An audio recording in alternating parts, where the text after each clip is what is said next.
How to add recovery email in Gmail. Hello everyone, welcome to this channel. I'm here to help you out today. So without any delay, let's get started. So first of all, launch any Google services app that you have. I'm going to go for Play Store over here and make sure you are logged into your account. Now tap on your profile at the top right corner of the screen and simply select on Manage your Google account. As you do that, tap on the personal info option that pops up at the very first, and here you can see the option of email at the bottom of the screen under contact info.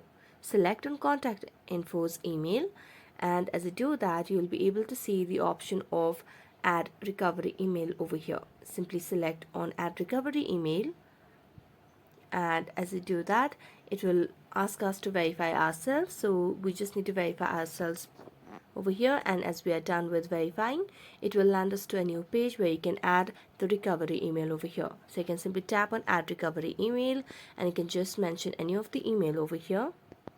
So I'm gonna add one of these and tap on save, and now it will just send the recovery email a 6-digit code that we need to verify over here, and after verifying we'll be able to add recovery email in Gmail.